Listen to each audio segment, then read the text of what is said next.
ಇಲ್ಲಿ ಕಾಂಬಿನೇಷನ್ ಅಲ್ಲಿ ನಾನ್ ಮಾಡಿಸಿರೋಂತ ಕ್ರಿಸ್ಟಲ್ ಇದು ಒಬ್ಸಿಡಿಯನ್, ಅದ್ರ ಜೊತೆಗೆ ಸಿಟ್ರಿನ್. ಆಬ್ಸಿಡಿಯನ್ ಜೊತೆ ಸಿಟ್ರಿನ್ ಕ್ರಿಸ್ಟಲ್ ನಾನ್ ಕಾಂಬಿನೇಷನ್ ಅನ್ನ ಇಲ್ಲಿ ಮಾಡ್ಸಿದಿರೋಂಥದ್ದು.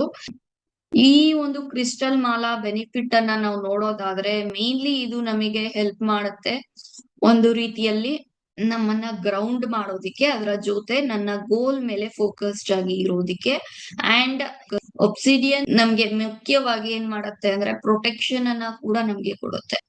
ಸೊ ಪ್ರೊಟೆಕ್ಷನ್ ಗೆ ಇರ್ಬೋದು ಅಥವಾ ನನ್ನ ಗೋಲ್ ಕಡೆ ಒಂದು ಫೋಕಸ್ಡ್ ಆಗಿ ಇರ್ಬೋದು.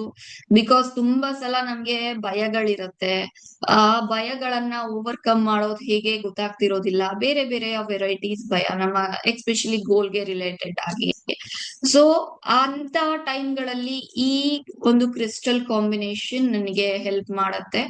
ಲಿಮಿಟೆಡ್ ಅಥವಾ ಕಂಫರ್ಟ್ ಝೋನ್ ಅನ್ನ ಮೀರಿ ಎಕ್ಸ್ಟ್ರಾ ರಿಸ್ಕ್ ಅನ್ನ ನಾನು ತಗೊಳ್ಬೇಕಾದ್ರೆ ಸಪೋರ್ಟ್ ಮಾಡುವಂತ ಕ್ರಿಸ್ಟಲ್ ಕಾಂಬಿನೇಷನ್ ಇದು. ಬಿಕಾಸ್ ಒಂದು ಕಡೆ ನನ್ಗೆ ಪ್ರೊಟೆಕ್ಟಿವ್ ಆಗಿ ಈ ಕ್ರಿಸ್ಟಲ್ ಫೀಲ್ ಮಾಡೋದಿಕ್ಕೆ ಹೆಲ್ಪ್ ಮಾಡುತ್ತೆ. ಅದ್ರ ಜೊತೆಗೆ ಸಿಟ್ರಿನ್ ಕಾಂಬಿನೇಷನ್ ಕೂಡ ಇರೋದ್ರಿಂದ ನನ್ನ ಗೋಲ್ ಕಡೆ ನಾನು ರಿಸ್ಕ್ ಅನ್ನ ತಗೊಳ್ಳೋದಿಕ್ಕೆ ಈ ಕ್ರಿಸ್ಟಲ್ ಕಾಂಬಿನೇಷನ್ ಹೆಲ್ಪ್ ಮಾಡುತ್ತೆ. ಮಾಲಾ ರೀತಿಯಲ್ಲಿ ಯೂಶಲಿ ನಾನು ಇದನ್ನ ವೇರ್ ಮಾಡ್ತಾ ಇರ್ತೀನಿ ಈ ರೀತಿಯಲ್ಲಿ.